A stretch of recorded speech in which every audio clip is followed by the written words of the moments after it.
What is up, guys? Welcome to this episode of the Positionless Pod. I am your host, Kai Gamage, and as per usual, I am joined by the brightest, most versatile, talented, positionless minds in the NBA media landscape today. That's Aaron Matthew, Diego San Agustin, and Michael Anthony Cruz. Boys, how's it going? It's 10:54 p.m., bro. What's that? That's nothing. It's a good night. It's bedtime. Yeah, it's all right. That sounds like a standard night. It's bedtime. It's a great night. I don't know what better time there is to record a podcast. And 10:54. Look, I'm just saying, if we didn't start recording right now, we wouldn't, like, if we had recorded like 3 hours ago, you know, we wouldn't have had Doc Rivers to the Milwaukee Bucks. Yeah, that makes sense. Yeah, we didn't record on Monday, right? Well, I mean, we know it. Yeah, no, because we knew this this was was happening. We knew. Yeah. It happened last week with the Siakam Yeah. stuff too. We just nobody in the chat acknowledged that it was time to do a podcast. I'm not gonna lie. Yesterday I forgot. Like I totally forgot it was Monday. I didn't realize it was Monday at all. It's okay. All of us are to blame on this one. So yeah, I mean, but again, like we knew, like we're all insiders, right? Like we are the most versatile, talented, positionless Obviously. minds in the NBA media landscape. Like we knew that like things would happen on Tuesday, right? Like if we had recorded Monday, for one, we wouldn't have been able to talk about the Embiid 70-point game. We wouldn't have been able to talk about the Cat 62-point loss. We wouldn't have been able to talk about Terry Rozier. We wouldn't have been able to talk about this right now, what we're about to start our show with. Yeah, we wouldn't be able to talk about Jalen Williams hitting the game winner. We're not talking about that Okay, anyway. we don't need to talk about that. We don't care, dude. What are we doing here? I'm just saying. Embarrassing me. I'll start him. No. Hell no. Oh, we have to do an All-Star episode soon, actually, don't we? Sometime in February. Give Jaden a chance. We haven't even done our like All-Star picks or anything like that, eh? Yeah. No, Too bad. That's coming. Okay. Soon. That's coming soon. Don't worry. Is it? Yeah. You know what? Next week we'll do it. Thanks for picking out our schedule for us. We'll do it next week. Shout out to you, man. Okay, boss. We'll do. Anytime. Thank you. All right. For now, we are going to talk about a very surprising day in the NBA. A complete out of nowhere, out of left field coach firing that took place on Tuesday. That's Adrian Griffin of the Milwaukee Bucks has been fired. Not even halfway through a season. Or is it halfway through? Yeah, halfway through the season. Wow. The Bucks currently sit at 30-13. And they fired their coach that they hired in the offseason. So it did come pretty out of nowhere. There's been a lot of like weird talk surrounding the Bucks all season long. Obviously, they made a massive all-in move to sign Dame or to trade for Dame, sending away Grayson Allen, Drew Holiday, and a ton of draft capital. They managed to get Giannis to sign on the dotted line. Like this team came into the year with championship expectations beyond belief. And so far, I mean, they've played to a 30-13 record. They're second in the East. They look, by all means, like a pretty solid team, like a team that should absolutely contend for the title. But clearly, general manager John Horst or the team itself just didn't think that Adrian Griffin, despite hiring him in the offseason, was the right man for the job. So before we get into any other details here, I just wanted to get your guys' first impressions. Like, did anybody see this coming? Like, is this completely out of the blue for everybody here? This is what a nail biting game against the Detroit Pistons do to our franchise. This is ridiculous. But yeah, obviously this move came from out of nowhere. Considering the Bucks have the second best record in the league, right? I don't know after tonight, after the game. So they would be tied with the Minnesota Timberwolves and Thunder. Oh yeah, okay. For the second tied for the second best. With J-Dub's team, sorry. Yeah, My bad. I Jade forgot. Epstein. Yeah. Yeah, thank you for acknowledging that. Of course. My bad, dude. But yeah, no, from what I've seen though, a lot of Bucks fans seem to be okay with this because they haven't really liked his coaching and that he's basically been carried by, the roster. Yeah. I mean, like there were reports that like the locker room as a whole had tuned him out. Aaron, I think that you wanted to say something though. I don't. I'd like to let you guys cook for a little bit here. No, just to continue that, yeah, it was a surprise that it came out of nowhere. And the the worst part is that when you hire a rookie head coach, I assume that you give them a longer leash, right? And if being 30 and 13 is not enough at this point, and you are confident enough to just can him just like that in the middle of the season, why would you even make the decision to hire a rookie head coach in the first place? Like, you have all of these egos in the locker room, you know what you're starting with, and then you still hire an absolute rookie. You're setting him up for failure. And I agree that I see why Bucks fans don't mind it, because yeah, he's not the best for obvious reasons, but it's just brutal, I think. Yeah, I mean Yeah, there was this tweet from Josh Lewenberg. He said like it took Adrian Griffin more than a decade to get this opportunity, and took him 3 months to lose it. So yeah, it. it is surprising that they let him go. Like when I first saw the news, I was shocked to see that they actually did it. But when you look deeper into it, it seemed like the signs were there. Like, Giannis has been on this guy's ass since like the start of the season. Like he was already questioning Griffin's defensive schemes to begin the year when he had like Brook Lopez come up on screens, um and then like I don't know, it was like a couple of weeks ago when he was also questioning like um their defensive schemes, their lineups. So it did seem like this kind of has like Giannis's imprints on it. So and Dame too. There were reports that Dame was frustrated and like had a hard time adjusting to their offensive schemes. Yeah. That's a pretty big part, right? I mean, like you sign Dame. I mean, you trade for Dame in the offseason. You bring in a guy like Terry Stotts, who is going to be like a big member of their bench, who gets like you part ways with him ahead of the season, which was already really controversial, which means that Dame's going to be less comfortable in the scheme, and you just gave up so much for him. So clearly, he's a guy that you want to make happy, and he is going out there and saying that like it wasn't really working for him. And that's not even looking at like just how horrendous their defense was. And Mike, like you brought it up. I mean, we're talking about a team that has Giannis Antetokounmpo and Brook Lopez, right? Like Brook finished second last year in DPOY voting. Um, Giannis won it in 2020, right? Like these are two absolute stalwarts, and that's not even like mentioning the fact that they were fourth last year in defensive rating, the yeah, Bucks, and they've dropped down to 22nd. Like it's clear that there's been a huge fall off. But I mean, like it's a rookie Probably, coach. probably it is because of also they lost Drew Holiday yeah. and It's not Grayson it's Allen. not his fault Of too, that course. their Yeah, personnel is they weren't bad. they were never going to be better defensively than they were last season, or as good. But yeah, they shouldn't have been as bad as they were. Yeah, like of course they weren't gonna like stay fourth, right? That's what happens when you lose talented wing defenders, talented point of attack guys like Drew, and you replace them with someone like Dame, who is just a complete and utter defensive liability. Like no, I can't, to put it lightly. Like he's horrendous on defense. That's just who he is.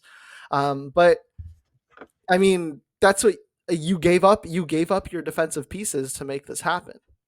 right? You gave up all the draft capital that you have to make this happen. And now, I mean, there were reports that like the Bucks are interested in a guy like DeJounte Murray to fix their defense. Like, that's not how this works. Like, you have no draft capital. You gave it all up for a guy that doesn't play defense. And now, like, I don't know, I feel like they're kind of pinning it all on the coach.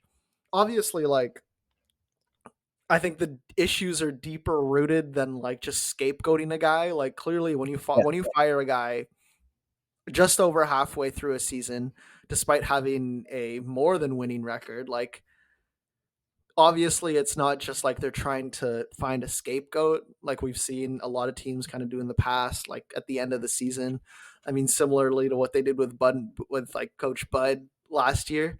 Um, like, this clearly isn't that. Like, clearly this Yeah. is part of it is Griffin just wasn't the right fit, and they're trying to correct that problem as fast as they can as they look to make a title run. Yeah, I mean, when we first saw the headlines, like none of us, like all of us, pretty much thought like this isn't an issue with the coach himself. This is an issue within like the locker room, within the players in the organization, right?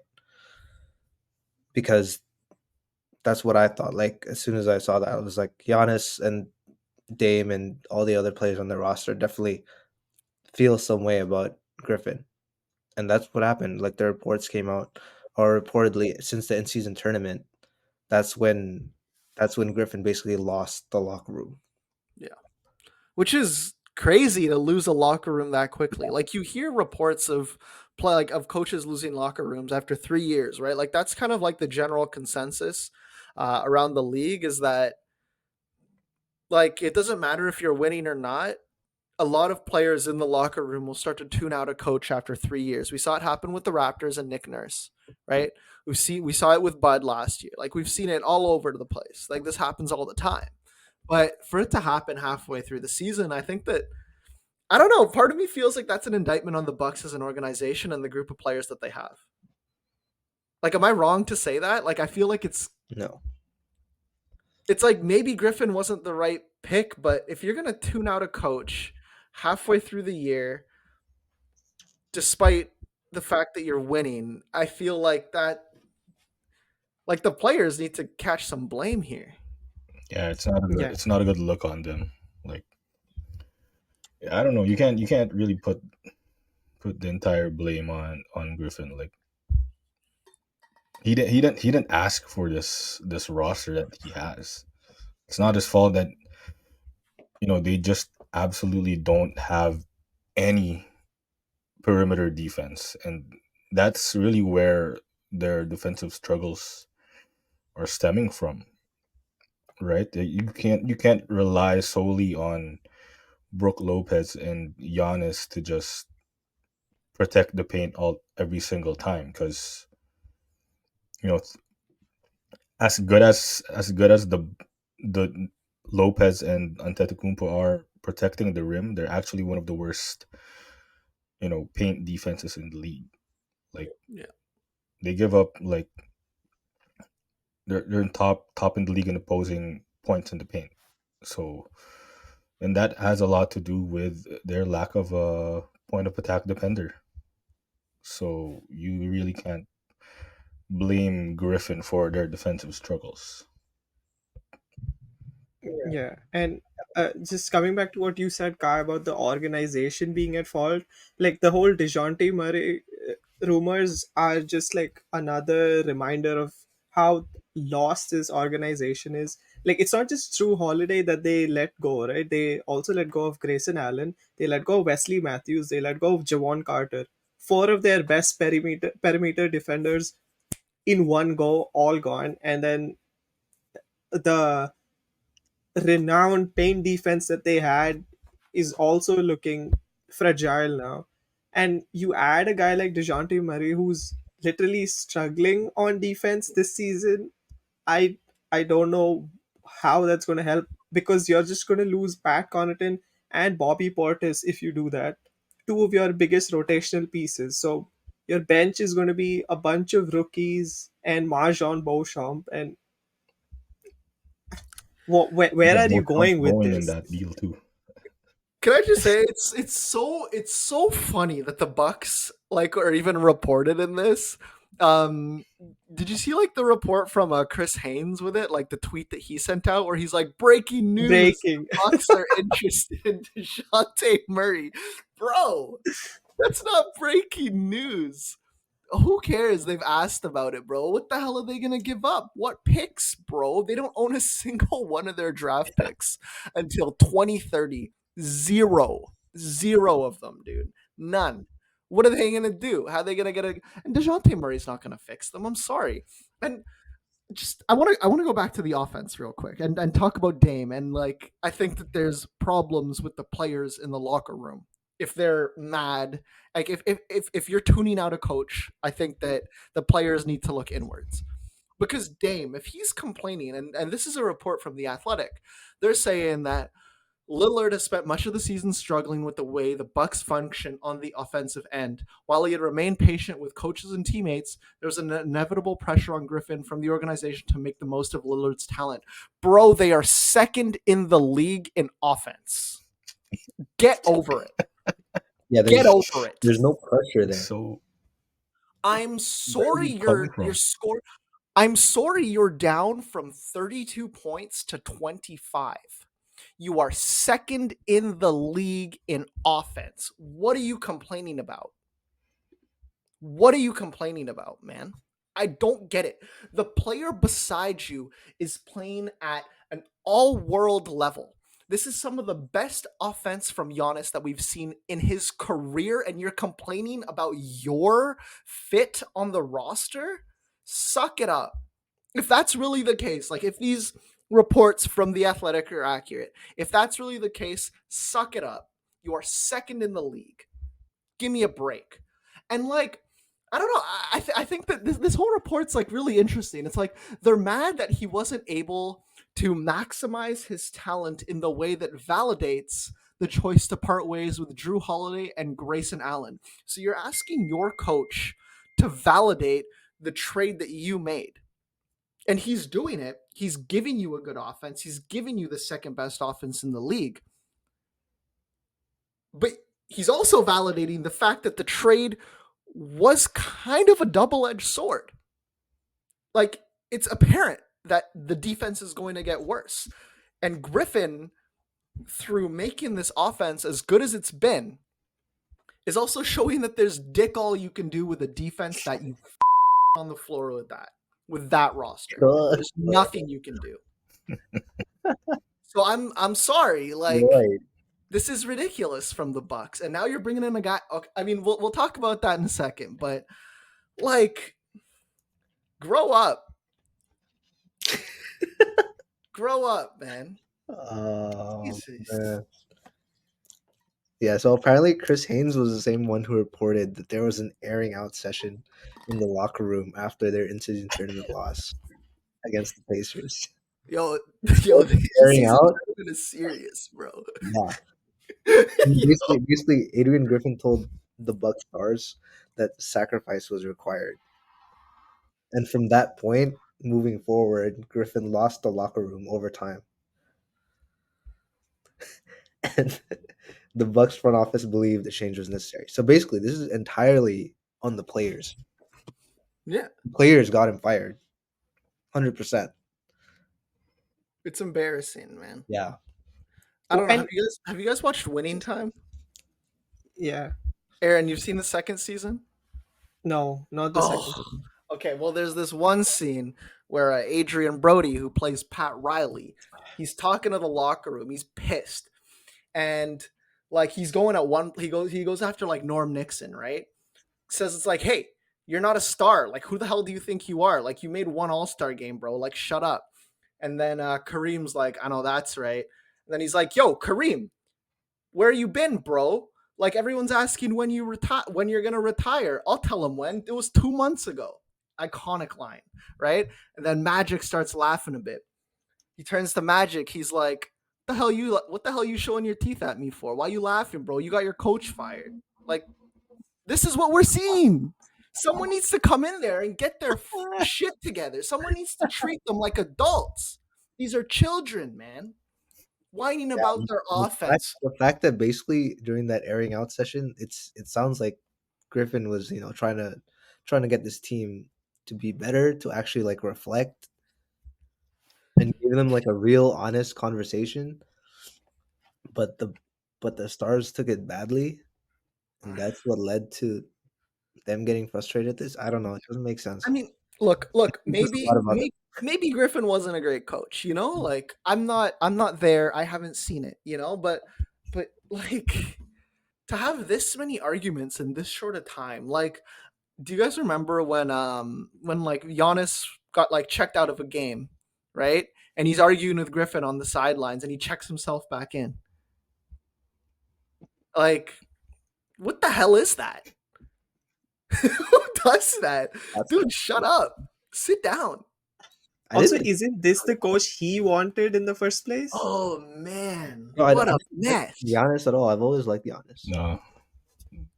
This is why Dame deserves to be ringless. Yeah, honestly, for that attitude, like No. I always assume when you're like an all-time player, no matter where you're sent, you just seamlessly fit into it. I assume so, but now we're seeing an all-time talent being childish because he's averaging only 25 instead of 30. Bro, like shoot better than 35% from deep. I thought that's what you do. Huh? Shoot better than 42% from the field. I thought that's what you do. You bum. Dame time, baby. Dame time. That's crazy. Yo, does it like yeah, man. You know what? He wins them games. Look, Yo, Dame's a sick. broken clock, still works every now and then. Yeah, twice a day, baby. Twice a day, yeah. God damn, man. Yeah, I don't know, man. I'm kind of annoyed with the org, with the way this was handled, and I don't know. Maybe they're better for it. But I mean, look, they were already 30-13. Can I tell you guys something? Of course, you can tell Now, us. I don't think he qualifies for it technically, but winning percentage wise, this gives Adrian Griffin a 69.8% winning percentage for his career, which is below only Phil Jackson. Yo, So they basically fired like the second best coach of all time. Second winningest coach ever. Man. Huh? The second winningest coach ever. Well, percentage wise, winning percentage. I might be wrong. I'm looking at Wikipedia. They might only have like a list of specific numbers of guys that have qualified. But I just want to say that, like, in terms of all-time greats, like the all-time great coaches, like Billy Cunningham is at 69.8 and Phil Jackson is at 70.4. Those are the only two that are like on his level. Damn, Phil Jackson's insane. That's who they're firing. Thought about that. That's who they're firing. That's kind of crazy if you think about it. Holy. And instead, they're bringing in. Let's see what Doc Rivers' winning percentage is, huh? It's crazy, So man. 0.59, or sorry, 59% with one title. They're bringing in Doc Rivers. So I know that Doc Rivers is not. He's a great. What's that? He's a great regular season coach. I guess so. Give him props for that. Regular season, he's one of the best coaches. Yeah, I mean the Bucks are one of the best regular season teams. Yeah, this is a match made in heaven, if you ask me. I can't wait to see them get knocked out by the Heat. I'm so excited, bro. But yeah, I know that 3-1 I know that Doc. gonna be crazy. I know that what? The 3-1 blowing lead in the playoffs is gonna be a movie. Yeah, imagine if the Sixers beat them.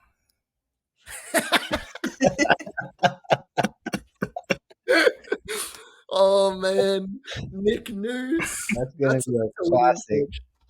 That's a classic. That'd be beautiful, man. I'd be so happy. Life imitates art, man. So I know we're not big Doc fans around here, really. I don't think. Who is? That's what I'm saying. I don't think any of us are big Doc fans around here. I like him on like on like broadcasts. Actually, low key, I was really liking that pairing with him and Mike Breen and Doris Burke sometimes. I saw your tweet. Oh, sorry, my fire alarm again. So I'm kind of disappointed. Like he was going on like the Bill Simmons show like once a month. It was pretty cool. I liked him on that. He had like really good insight. But I mean, other than like eulogizing his career in media and how much I'm gonna miss that, let's talk about how he's gonna fit on the Bucks. Are we at all excited about this, or are we just excited for the prospect of getting to see Doc Rivers flame out once again?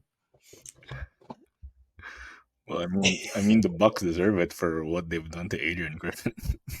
I can't help but feel bad for Griffin. Man. They're doing this unto themselves. Like, they're hiring like a guy who's gonna essentially ensure their demise in the second round at the hands of Nick Nurse or Eric Spoelstra. Two way better coaches. Yeah, what about Joey Maz? You know, the guy that if you took his brain out and put it in a bird, the bird would fly backwards. Kendrick Perkins is not serious, man. How can you say that about someone? How can you say that? You know, somebody replied to that and said, if you do the same thing, but to Kendrick Perkins, the bird goes straight to Popeyes.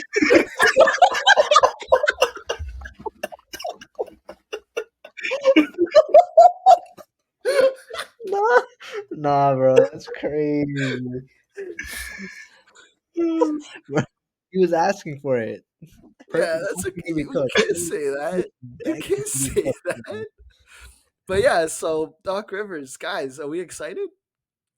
Do we think it's a good fit? I want to see how they perform in the playoffs.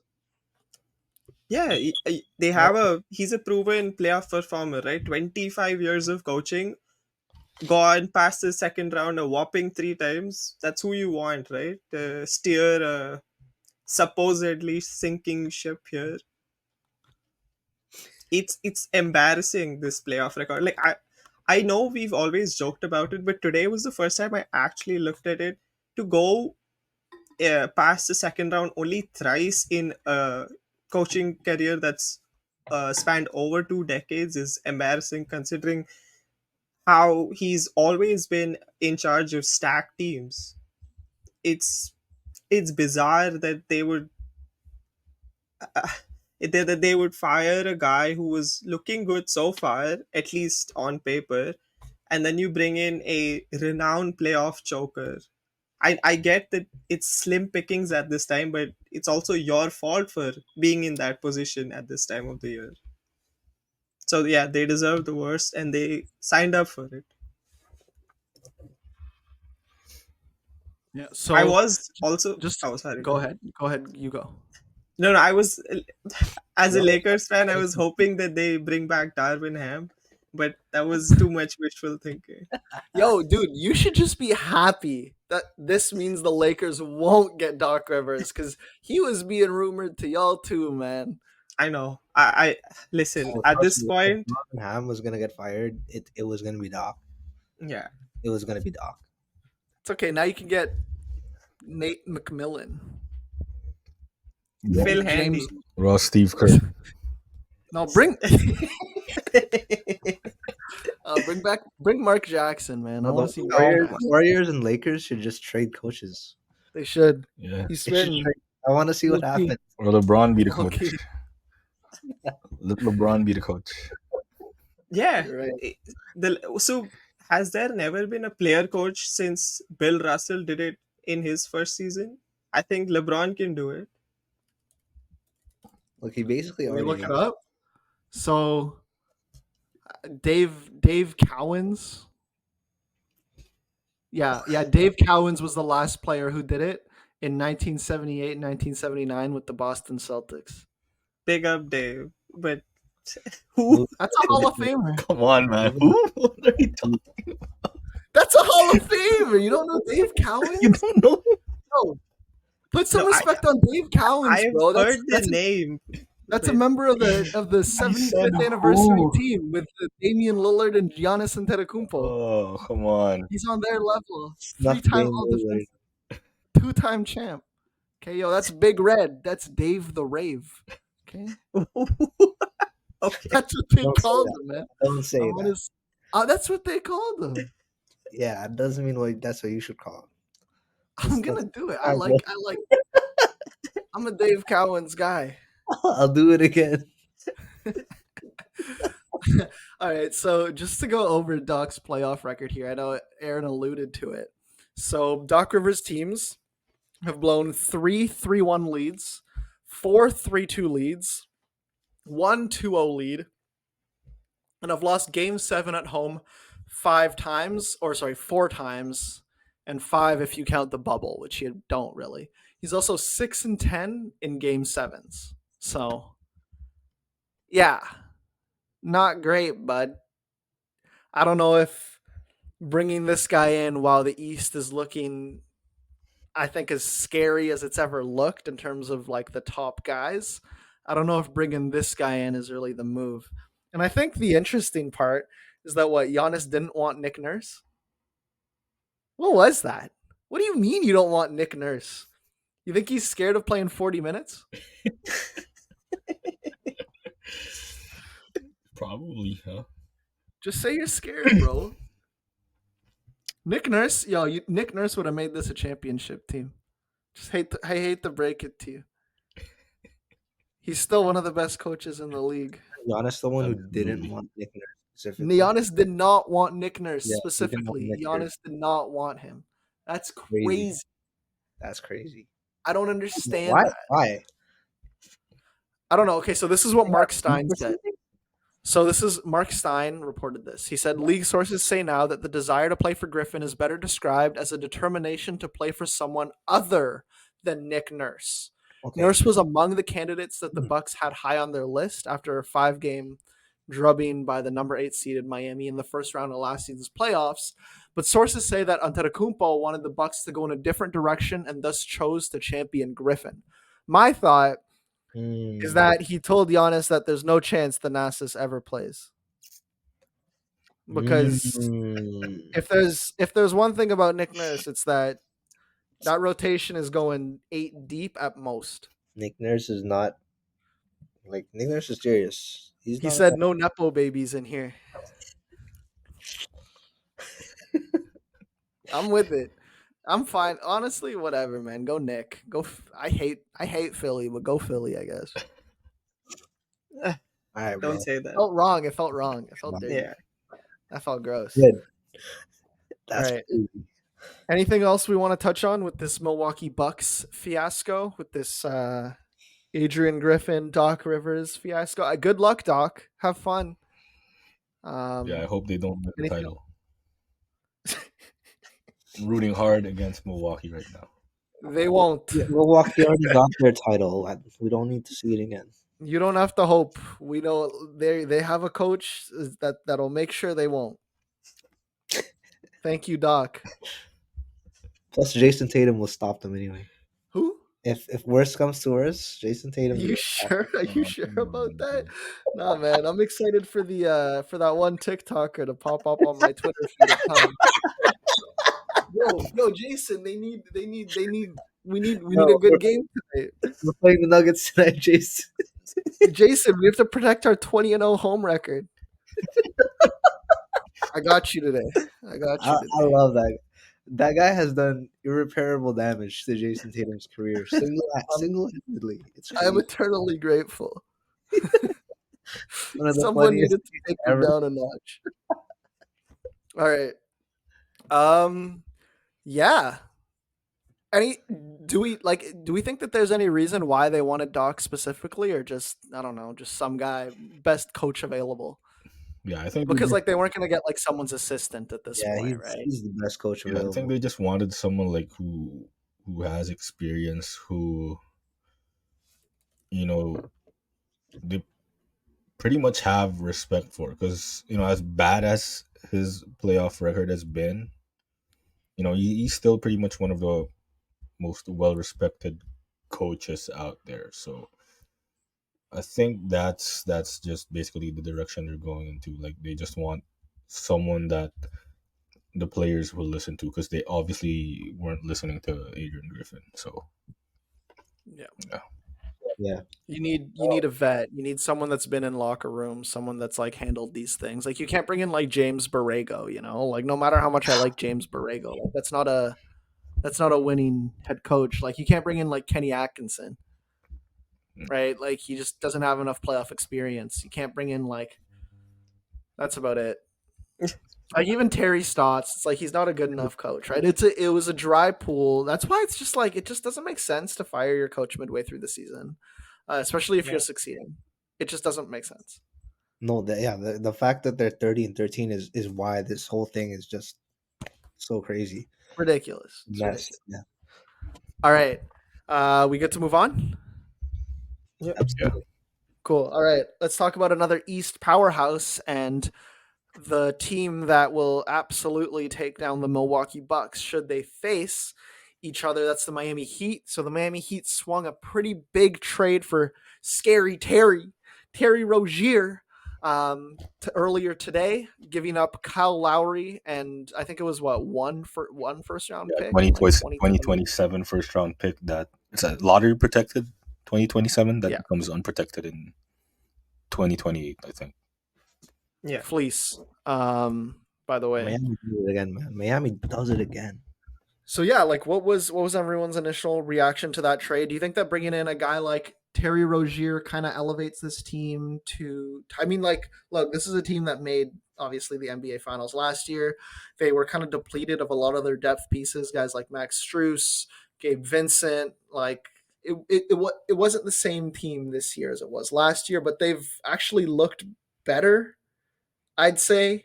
Bam Yeah. Adebayo's having a ridiculous season. Jimmy Butler just barely plays because he doesn't care. He's just going to turn it up in the playoffs. Tyler Hero is healthy. He's playing fine. Jaquez is an absolute stud, like a total monster. And I love him. if Wembanyama and Chet didn't exist, he'd be the rookie of the year. So do we think that bringing in a guy like Terry Rozier, first of all, is the best fit? And second of all, do you think it makes them a contender? I mean, can I just say that the last guy to average 23 points and 6 assists on the Heat before Terry Rozier was LeBron James.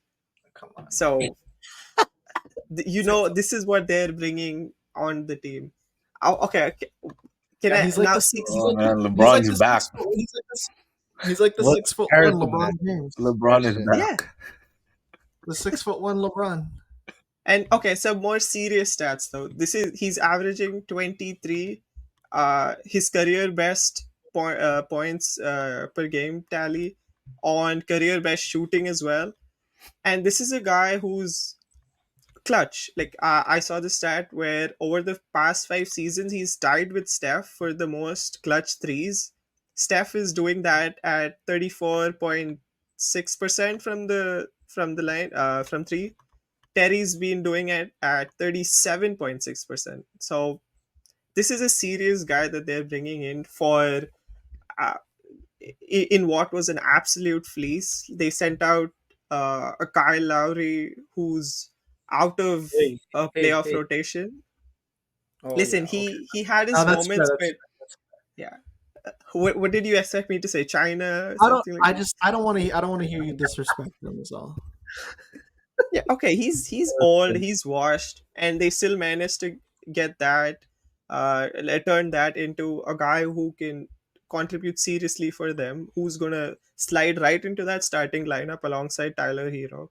And I think this is a great move for them. I was like, we were all worried about Miami's depth prior to this move, but now I think that makes them a solid top four team in the East. I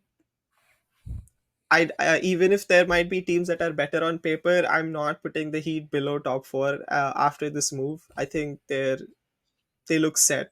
And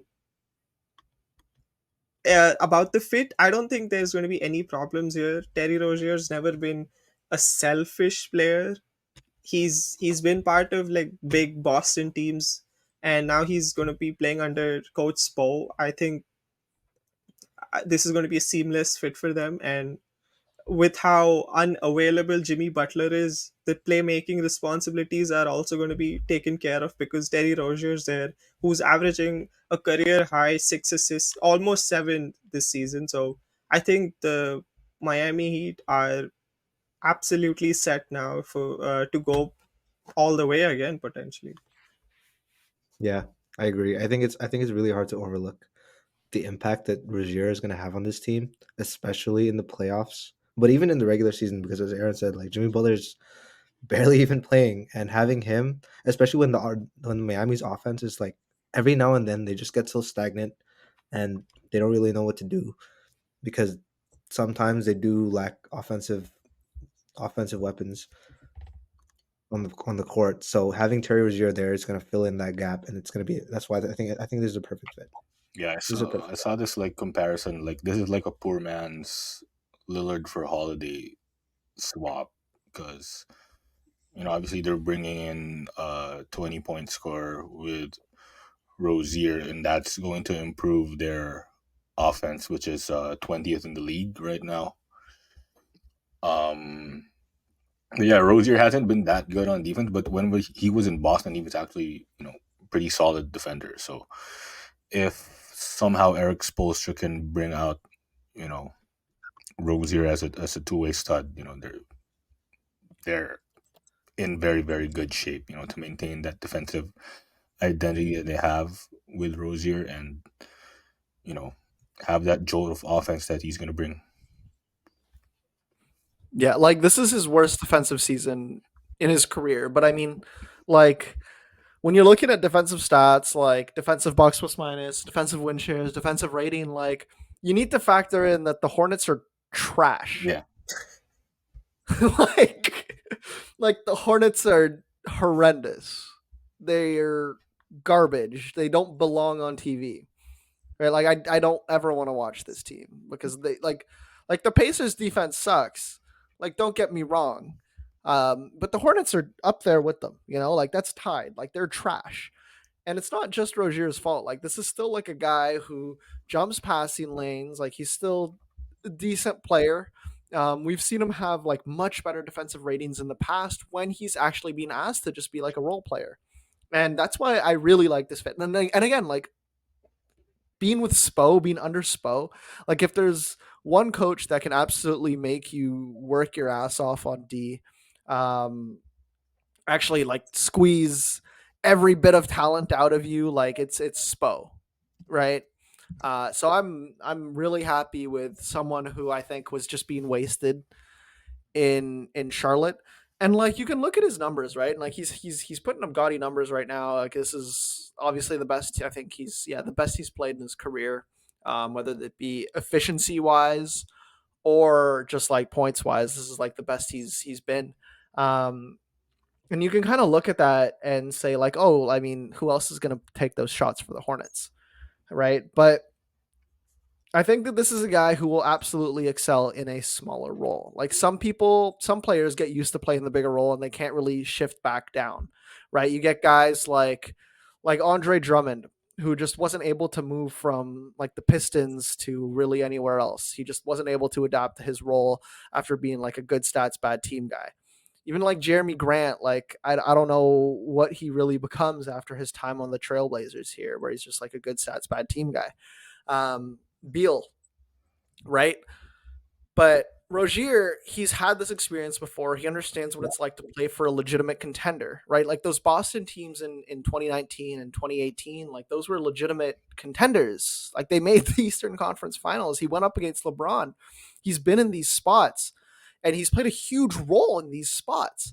So I think that like not only does that experience absolutely fit exactly what the Heat want out of a player, but it's also just the type of guy that is willing to shift his role, that is willing to let Tyler Hero have his nights and let Bam have his nights. Like he doesn't need these 23 points a game. I think that he seems perfectly comfortable, letting other guys have those numbers. I wish that like he worked better in the catch and shoot. You know, I think that Miami would love like a couple more catch and shoot 3-point guys, other than just like Duncan Robinson and Tyler Hero. Caleb Barton has not really been there this season. Jaquez just isn't really that type of 3-point shooter. Like they're missing guys like Gabe Vincent and Max Strus. And Terry Rozier doesn't necessarily replicate that. Like he's only shooting 30% on corner threes this year, but there have been points in his career where he's been a 40% guy from the corner, right? And if he can bring that back in Miami, if he can be that guy again, if he can settle into a role, play off of guys like Tyler Hero and Jimmy Butler, and I fully expect them to, I think that this is just a great sign, a great addition for them. I prefer it over bringing in like another star. Like straight up. Like 100%. I much prefer bringing in Terry Rozier than like this constant plan to go get a guy like Donovan Mitchell. You know, like Yeah. that's not happening. The Cavs are incredible. They're not going to give up Donovan Mitchell, no chance. I much prefer this. I think Yeah. that this fits well as like a mid-season trade. Definitely more of a plug and play guy. You don't need to adjust your scheme around him. And I think that it absolutely catapults the Heat into the top tier of contention. Like straight up, I don't care that they're 6th in the East right now. Like the Cavs are on a heater, right? They're like, I think they've won 8 in a row. The Knicks are looking obviously incredible. But come the playoffs, This is a team I want in the yeah, playoff. come the playoffs, there's not a single team other than the Denver Nuggets that I'm looking at and I'm saying I don't want to go near them. They are the scariest team come the playoffs. And bringing in a guy like Scary Terry, no pun intended, like Mm. I it's just I think it's great. I think that this is the team that you gotta look out for Yeah. come the playoffs because they'll be hunting heads, man. I also think we should take into account that, like, the main one of the, like, you got to give credit to most of the credit to Miami winning games so far this season to their defense. They're top 10 as of right now. They're top 10 in defensive rating and only top 20 in offense. And sliding Terry Rozier into this offense is just going to make them that much better. It's a simple, easy fit, and straight up, it just makes them a better team. So yeah, that's what this is. This is a scary team in the playoffs. Yeah, they're also bottom 9 in like bottom 10 team when it comes to 3-point attempts. So that's also going to take a significant jump when you have a guy averaging like almost 8 attempts a game. So yeah, there's just going to be a much better offense now. Like also with the playmaking that he brings in. Yeah, and I saw that he could be like a guy who could run with their second unit. No, he's obviously gonna start, but you now have like another creator in there when Jimmy Butler or Tyler Hero go to the bench. So yeah, it wasn't something that Kyle Lowry could do. So because he's totally Washed. no longer that kind of player. Yeah, he's no longer that guy, I fear. that is a third string guard at this point. Sorry, Hey, you Kyle. swapped Kyle Lowry for Terry Rozier. That is Yeah, incredible. that's it. That's all it took. And all it Incredible. took was a pick. All it took was a pick. That is incredible. And then Like, I don't even hate the Hornets for doing this because they like giving him away for free because it's like they're not gonna win anytime soon. Just give Terry away, give them first rounder, uh, get some cap space. they're gonna have a ton of Yeah, flexibility. yeah, Like I mean, Terry was on, like, he's partially guaranteed in 2025, 2026, but like he was on the books for this season and at least the next one, right? Like that's a lot of flexibility that they opened up. They've got Miles Bridges, who's going to be a free agent this year, and there's teams that are reportedly interested in him. I saw that the Suns might have some interest in Miles Bridges. nasty. Bum organization. And like Gordon Hayward is probably going to get dealt as well before the deadline. I think that they're opening up a lot of space on their roster, and they seem pretty comfortable with building around Brandon Miller, LaMelo Ball, and Mark Williams. And Brandon Miller's been awesome this year. I think that he's like really stepped up. I think this was the right move, get more shots into Brandon Miller's hands, get more looks to Mark Williams, to LaMelo Ball, see what you have with that three. And yeah, I think that like if you can get a first for Rozier, like sure, because you're asking a team to take on that contract as well. Like that's $24 million. It's a fair amount. So yeah, I mean, fine move by Charlotte. You get a first, whatever. And now that they have all those guard minutes freed up, I think Nick Smith Jr. will also get some serious minutes. I know I he's got not the looked. James Book night. I got worried. Yo, I got wanted real to say that concerned. so bad. So concerned. I was this close to saying Zapdos, but I was like, okay, I don't want to get too. That's crazy. It's too late for that. Yeah. But no, like serious, like Brandon Miller gets more touches. Nick Smith Jr. gets a chance to prove himself. Like he's not a lottery player, but he was still 19th overall, showed promise in college. So this is like another young guy that you can give a chance to. And like the most important is what you mentioned, right? Like the cap space, the ability to again be maybe like next season again when it's trade deadline, they're able to take in contracts, get in picks. So they are doing the right move with going for yet another rebuild, but hopefully for them it's serious this time. Only if they had like a serious coach like James Borrego, you know. If only, huh? If only. Yeah. Oh, We well, good? Anything else you want to say about that? I'm good. Yeah. Where do we want to see Kyle Lowry end up? What? Brandon Miller's up. He's up. The Sure. last 3 games, he's averaged 25. Yo, you know what's wild? The Hornets give up 40, like opponents shooting from three. Opponents shoot 40% from three against the Charlotte Hornets, is what I'm trying to say. Thank you. Sorry. Yo, Cat alone hit 10 threes on them.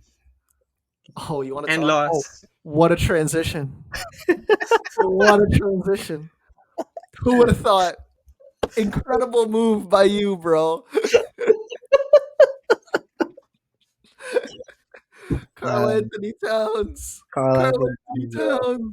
He hit 62. 62 points. He had 4 points in the fourth quarter, bro. He's so unserious. 2 of 10 shooting It was nasty in the work. fourth. It was Dude. nasty work. But it was also the refs just being blind, so I don't completely blame him. But So have you guys seen the NBA last minute report? yeah, They missed 7. They had 7 wrong calls against the Wolves. Yeah, man. Yo, the script writers, they really that's needed to make ridiculous. sure the Hornets got this one. I think Adam the Silver, craziest- Adam Silver saw Cat dropping 62. He was like, no, this is Embiid's night. Hang it up. Like, No, I think let's end the this ref, one. We're not letting him do anything tonight. one of the refs was just being a hater. It's okay. Like the worst Yeah. part was Cat's like last drive to actually be able to tie the game, and he got blatantly fouled. twice in that one attempt itself. Yeah. And we saw the replay. We all saw the slow-mo replays. He got bodied. He got bodied, and the refs didn't give a damn. He should have done the LeBron against Boston outcry. Rudy Gobert should have brought the camera. There's Post game, Cat's not allowed to do anything. Cat should have brought the laptop out for his post game. No, there are maybe 4 players in the NBA that are allowed to behave that way, and Cat is not one of them. I'll tell you that right now. I'm sorry, but like, I don't care that he dropped 62, bro. They lost to the Hornets. I don't care. That's embarrassing. That's so embarrassing. I don't care. I don't care how many. I don't give a damn about how many missed calls there were, bro. Why was it close? Like, I know it's not Cat's fault. It was close because the whole team decided to stop playing real basketball and just force feed Cat, which So I get. embarrassing. You get it. Like, yeah, feed the hot hand. Yeah, But and Chris the Finch way had they were something doing to it, say about Finch was mad. Chris Yeah. Finch was pissed, dude. I've never seen someone say shit like that after Yeah. one of your players dropped 62. But that's what losing to the Hornets does to a team, I It's guess. fair. It's fair. Yeah. Did you see what Anthony Edwards said too? What do you say? Yeah, he basically agreed that they were playing super immature basketball. And Unethical that was, hoops. that was the and that was like he said all 15 of them on the roster wanted to see Cat get to 100. That's what Al said. Well, the way he was missing all those shots, it looks like he was trying to I get think Cat all those offensive boards. So I think Low Anthony key, was like shot in the first half. that's what I do in like my career. Yeah. Yo, if the four of us played like a 4v4, Oh, yo, remember when I did that with Anthony Edwards? one of us was absolutely balling, one of us was going crazy. I'm force feeding you, man. I'm not shooting. Yeah, let me cook. Yeah, go get 100 points, bro. Yeah, we had another big game last night. Joel Embiid, I think, cemented his MVP case halfway through the season by scoring 70 points Cemented is on like unethical 70 points cemented. on like 41 shots and 23 attempts at the Look, line. you can't blame like Cat and Embiid for actually like trying to score as Nah, many points as they can because yo, that's awesome, dude. yeah, just No, 70 go for points, it, that's bro. lit. Go for it. I'm with it. Bro, Yeah. he broke Wilt's record. I'm down, bro.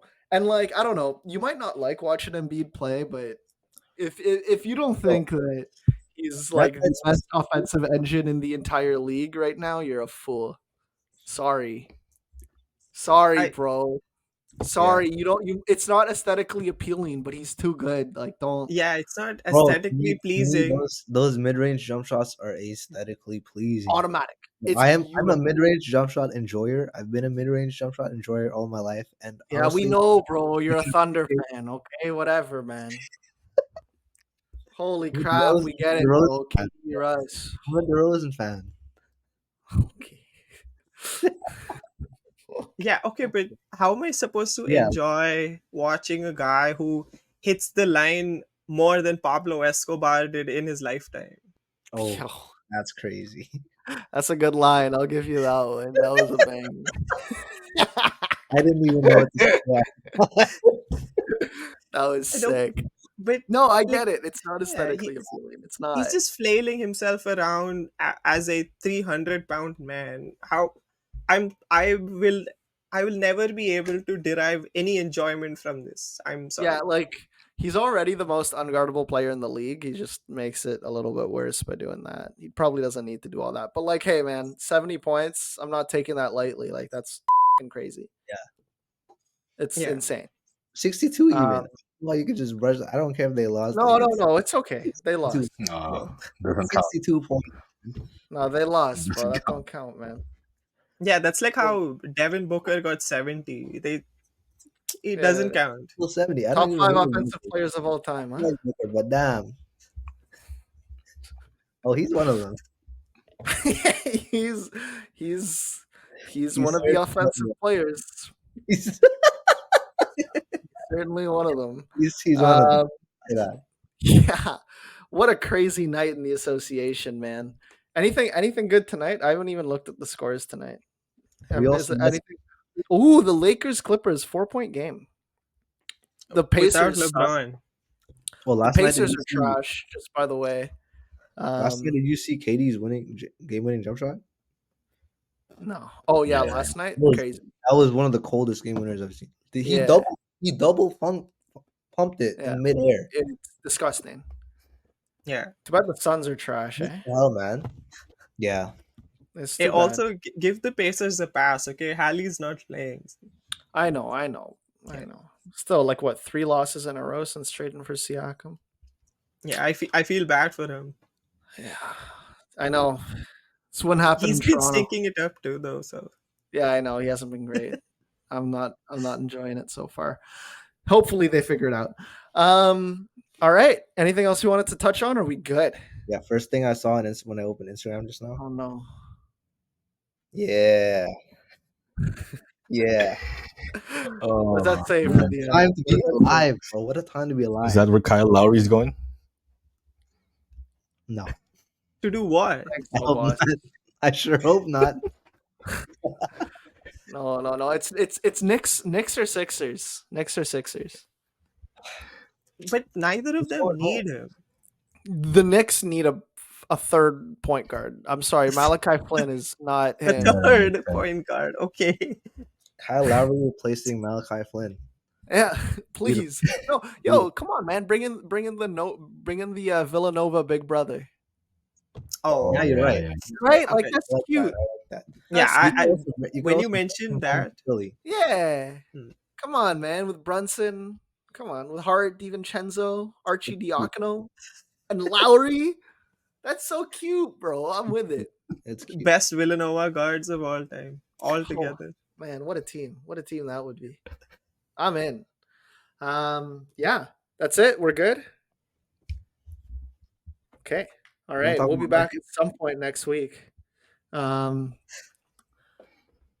Thank talk you about guys RJ? for listening. What? You want to talk about RJ?